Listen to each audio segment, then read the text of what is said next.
Bonjour François Dagneau. Bonjour. Merci d'avoir accepté notre invitation. Vous êtes en première ligne. Vous sentez-vous responsable de cette situation, ces campements de migrants qui s'agrandissent de jour en jour? Comment ne pas être concerné? Comment être indifférent à cette situation? Nous en sommes les témoins. Nous essayons d'y apporter depuis le début des réponses. J'ai moi-même, dès le début, interpellé, alerté l'ensemble des pouvoirs publics. Malheureusement, dans une forme d'indifférence vis-à-vis du gouvernement qui continue de faire la sourde oreille. Mais que demandez-vous au gouvernement? Une opération de mise à l'abri, il n'y a pas d'autre solution. Ça veut dire quoi concrètement, une opération de mise à Concrètement, c'est l'abri? qu'on ne peut pas laisser des centaines, 1500 sur le campement du Millénaire, 500 sur le canal Saint-Martin, pas loin de 500 du côté de la porte de la Chapelle. Au total, 2500 personnes à la rue depuis des semaines, depuis des mois à Paris, en région parisienne. C'est une situation d'indignité absolue, de mise en danger. Et puis, c'est aussi une forme d'atteinte à l'ordre public humanitaire. Et il est inacceptable, incompréhensible que le gouvernement continue de s'en laver les mains.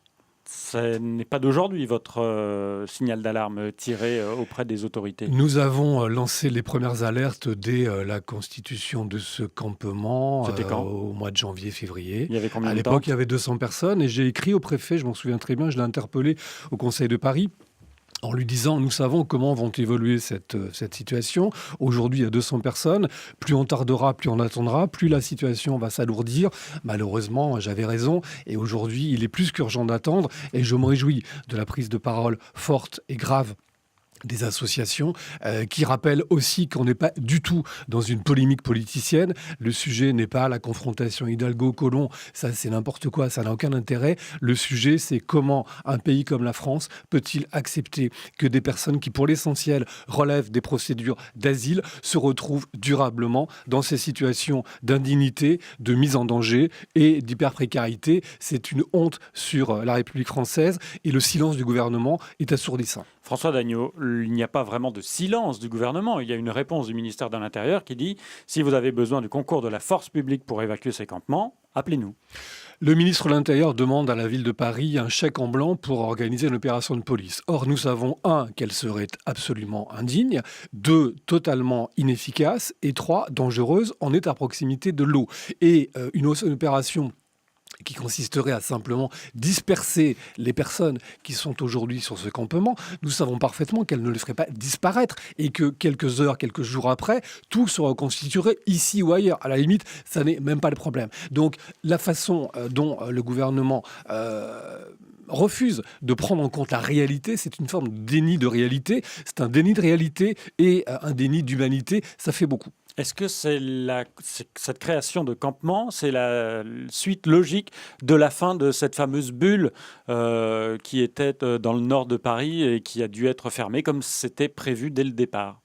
Nous partageons avec les associations humanitaires qui s'expriment ce matin à vos côtés le sentiment d'être quelque part revenu à la case départ. Nous avions, dès 2015, dès le début de cette crise migratoire, été confrontés à l'émergence de campements de rue et nous avions progressivement, avec la ministre du Logement de l'époque, Emmanuelle Cos, avec la maire de Paris et ses initiatives avec les associations, organisé un certain nombre de procédures de prise en charge qui, bon an, mal an, avaient permis de faire disparaître les grands campements de rue à Paris. Quand la question de la pérennité de la bulle a été posée, de son déplacement tel qu'il était prévu, le gouvernement nous a fait savoir qu'il ne souhaitait plus être partenaire de ce dispositif et qu'il mettait en place un nouveau dispositif censé répondre au problème. Il n'y avait plus une seule bulle, il y avait plusieurs lieux dans tous les départements de la région. C'est aujourd'hui la position défendue par l'État. Et ça ne fonctionne pas. Nous constatons de façon très concrète et très pragmatique que ça ne fonctionne pas et qu'aujourd'hui, nous avons à Paris 2500 personnes à la rue. Il faudrait faire quoi, là, de ces personnes ? Alors, dans un premier temps, une opération de mise à l'abri. C'est l'urgence humanitaire qui doit dicter les choses. On ne peut pas laisser se dégrader davantage. Est-ce qu'on met tout le monde à l'abri ou est-ce qu'on fait un tri ? On met tout le monde à l'abri et on fait un diagnostic social pour faire le point sur les situations médicales, situations sociales, situations en termes de parcours et de statut. Voilà, mais dans l'ordre des choses, on commence par mettre les gens à l'abri. Ce sont des êtres humains et c'est invraisemblable qu'on se lave les mains et qu'on les laisse comme ça crever les uns après les autres à la rue pendant des semaines, pendant des mois, après les dispositifs se mettront en place. Mais l'urgence absolue, c'est la mise à l'abri pour établir un diagnostic social et trouver la solution adaptée à chacune des situations. François Dagneau, Pierre-Henry, le directeur général de France Terre d'Asile, qui était il y a quelques instants l'invité de France Bleu Paris, affirme que ces images de campements qui perdurent font monter le populisme et que du coup, il y a une responsabilité du gouvernement. Est-ce que vous êtes du même avis ? Je pense qu'en tout cas, le gouvernement joue un drôle de jeu dans cette situation et sur cette affaire et prend beaucoup de risques avec la vie des migrants, avec la vie des quartiers dans lesquels ils sont installés et puis avec les principes que la France se doit d'honorer et prétend honorer. Moi, j'ai le sentiment que Gérard Collomb mène tout le monde dans une impasse et je m'inquiète qu'il mène aussi la France dans une situation d'impasse parce que il n'y a pas d'issue et j'aimerais entendre la proposition du ministre de l'Intérieur. Une dispersion, chacun comprend qu'elle ne réglerait rien, qu'elle serait dangereuse, mais qu'elle ne réglerait rien. Les gens ne vont pas disparaître. Les gens sont là. Je n'en ai pas la responsabilité. Ces gens sont là. On ne peut pas les laisser dans l'indignité dans laquelle ils sont aujourd'hui enfermés. Est-ce que vous accusez ce matin, concrètement, le ministre de l'Intérieur ?